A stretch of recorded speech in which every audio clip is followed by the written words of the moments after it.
I quit my job and boarded a plane immediately after the breakup. I'm 31, male, the kind of person who plans everything 2 steps ahead. Travel itineraries, retirement contributions, grocery lists organized by aisle. I've been with my girlfriend for 4 years, lived together for 2, and had a ring in a drawer I hadn't opened in 6 weeks because something had started feeling wrong and I couldn't name what it was yet. The job was in corporate project management, mid-sized tech firm. I'd been there 5 years, moved up 3 times, managed a team of 11, and hadn't taken more than 4 consecutive days off in the entire stretch. My manager called me reliable the way people call furniture reliable. Accurate, but not exactly a compliment. My girlfriend worked in the same industry, different company. We'd met at a conference, which should have been a warning. 2 type A planners in a relationship is either a perfect machine or a slow-motion collision. For a long time, it was the machine. Then it wasn't. The thing about something feeling wrong is that you start noticing the evidence you'd been explaining away. She started working late more often, which fine, we both did. But she started coming home different. Not tired, animated in a way that had nothing to do with me. She laughed at her phone when she thought I wasn't looking, then put it face down on the counter when I walked in. I didn't snoop. That's not who I am. But I started paying attention. The specific night it started as an ordinary Tuesday. I came home early. My last meeting had canceled. Made dinner, set the table, and waited. She came in at 8:40, 40 minutes later than she'd texted. I heard her on the phone in the hallway, voice low. Finishing a conversation, she'd stopped mid-sentence when the door opened. She came into the kitchen and immediately said, "Sorry, work call." Ran over. The food was cold by then. I reheated it. We ate. Halfway through dinner, she said, casually, the way you say something you've been rehearsing, "I think I need some space." I put my fork down. "Space," I said. "Not a breakup. Just, I feel like I need room to figure some things out." "What things?" She moved the food around her plate. "I've been feeling disconnected. From myself. From what I want. For years. A drawer with a ring in it. A lease with both our names. Is there someone else?" I asked. "No." She said it immediately. Automatically. I looked at her for a long moment. "Okay," I said. "But I'm asking you directly. Is there someone you've been talking to, outside of work context, that I don't know about?" The pause before her second answer told me everything the first one had tried to cover. "It's not what you're making it," she said. "I'm not making anything." I asked a question. She put her fork down. "There's someone I've been talking to. It hasn't been physical. But no, it's not been fair to you, and I'm sorry." The room was very quiet. I didn't yell. Didn't throw anything. Didn't cry. I sat at a table I'd bought, in an apartment I'd helped furnish, and felt the specific sensation of understanding something all at once that had been building for months. "I think you should stay with a friend tonight," I said. "We should talk about this." "We will," I said. "Just not tonight." She left at 9:15. I sat in the apartment alone, dead quiet, and looked around at 4 years of accumulated shared life. Her books on the shelf, a photo from a trip we took to Portland, a throw pillow she'd picked out that I'd secretly hated and never said anything about. Then I opened my laptop, not to spiral, to think. I pulled up my remaining PTO balance. 18 days untouched. I pulled up my bank account. I've been saving aggressively for 2 years. The ring, a house down payment, the future I'd been building toward in a drawer no one had opened. The savings were intact. The future was earmarked for was not. I opened a flight search. No destination in mind. Just departure from my home airport. The following morning, one way. Then I opened a blank email to my manager. I wrote 2 sentences. Proofread them once. And hit send before I could think about it the way I always thought about everything. I booked a flight to Lisbon at 11:47 p.m. Departure, 7:20 a.m. Then I packed one bag, set an alarm, and slept better than I had in 6 weeks. My manager's response came at 6:08 a.m. while I was in the Uber to the airport. It was longer than 2 sentences. Words like rash and reconsider and your team depends on you appeared in the first paragraph. I read it once, pocketed my phone, and watched the highway disappear behind me through the back window. The airport at 6:30 a.m. has a specific quality. People going places, everyone with purpose, nobody making small talk. I moved through security on autopilot, got a coffee, found my gate, and for the first time in longer than I could accurately measure, I had zero obligation for the next several hours except to sit in a seat pointed somewhere else. My phone kept buzzing. My girlfriend twice. A work colleague asking if I was okay. My manager had apparently told the team something. My mother, which meant my manager had called my emergency contact like I was a missing child, which told me exactly how seriously my resignation had landed. I turned my phone to airplane mode before we pushed back from the gate and didn't turn it on until I landed in Lisbon 9 hours later. What I landed into was 12 days of doing something I hadn't done since I was 22. Nothing with a plan. I had a hostel booked for the first 3 nights. After that, I figured it out daily. Walked until my feet told me to stop. Ate at restaurants where I pointed at the menu. Sat in squares and watched pigeons and tourists and old men playing cards, and felt the specific unwinding of a person who had been wound too tight for too long. On day 4, I met a guy at a cafe, an American, mid-30s, working remotely for a company based in Denver. We talked for 2 hours about nothing important, then about everything. He asked what I did. I told him I used to do project management. He laughed and said he'd done the same, burned out at 28, retrained as a freelance UX consultant, and hadn't worn ties since. What are you going to do when you go back, he asked. I haven't gotten that far, I said. That's the right answer. On day 7, sitting on a terrace watching the sun go down over the Tagus River, I turned my phone back to full connectivity for the first time and read everything. There was more than I expected. My girlfriend had sent 6 messages over the first 2 days, then nothing. The tone across them went, "We need to talk. I'm worried about you. This is really unfair. Can you please just respond?" "Okay, I can see you're not ready." Silence. My manager had sent 3. The first professional, the second more urgent, the third asking if I was okay and saying the resignation was being held pending HR review, company policy on abrupt departures, particularly at my level. I hadn't known that. My work colleague had sent one. Honestly, good for you. Call me when you land. And then there were 2 I hadn't expected, both from a number I didn't have saved. The first one read, "Hey, this is my girlfriend's colleague. I think you should know that what's been going on isn't what she told you. I'm not comfortable saying more over text, but if you're willing to meet, I'll tell you in person." The second, sent 3 days later, "I'm serious. This affects you directly. Please reach out."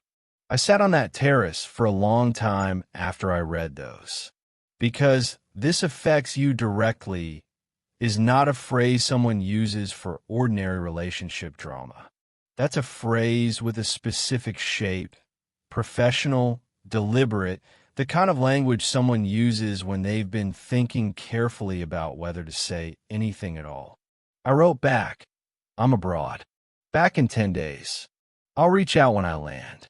Then I put the phone down, finished watching the sunset, and spent the remaining time in Portugal deciding not to make any decisions about what came next until I had more information.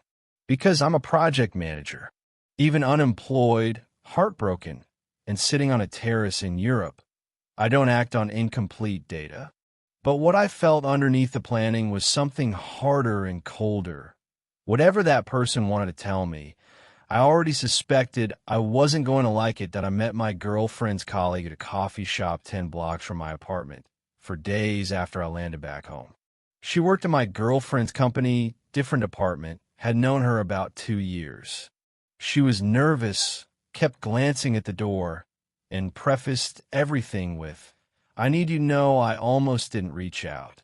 But I kept thinking about it, and it didn't feel right to stay quiet. What she told me took about 20 minutes and rearranged the architecture of the last 4 years. The man my girlfriend had been talking to wasn't a stranger she'd met organically. He was a senior director at her company, her indirect superior 2 levels up. The talking had been going on for 8 months, not weeks. And it had, she told me with the careful delivery of someone who'd rehearsed it, become physical approximately 4 months ago. My girlfriend had told 3 colleagues. This woman was one of them. She'd been told in the framing of, "I need someone to know in case anything goes wrong." My girlfriend's way, apparently, of managing secrecy by distributing it in controlled amounts. Here's the part that mattered beyond a betrayal itself. My girlfriend and this director had submitted a joint proposal 6 weeks ago for a contract project that, if approved, would move my girlfriend into a newly created role, reporting directly to him. My girlfriend had told colleagues she was up for a big promotion. What she hadn't told them was that the person evaluating her for it was the same person she was involved with. That's not just a personal situation. That's a workplace ethics violation, possibly several. I thanked the woman for coming forward, asked if she'd be willing to confirm what she'd told me in writing if needed. She said she'd think about it. I went home and thought. My girlfriend still had belongings in the apartment. She'd reached out once since I got back, a neutral text asking when we could talk and sort things out. I hadn't responded yet. Our lease was joint and ran through September for months out.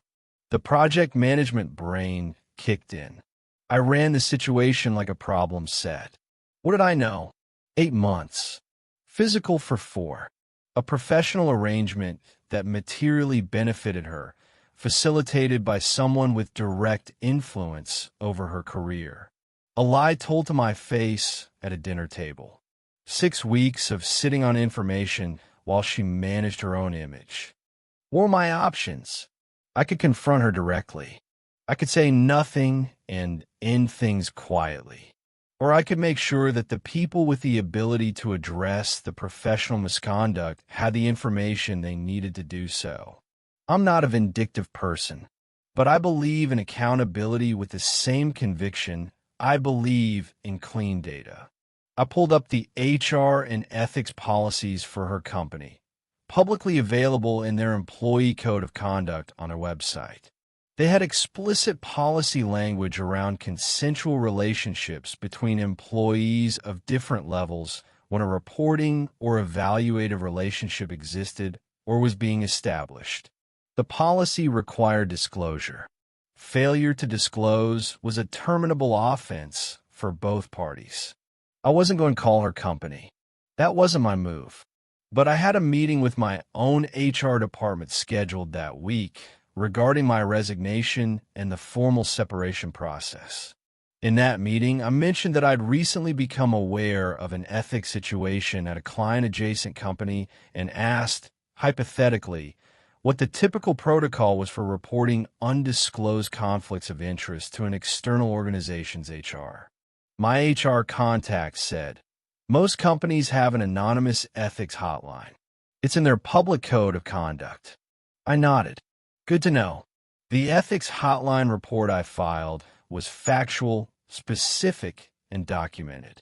I included dates I could verify, the name of the director, the nature of the arrangement, and the proposed role change.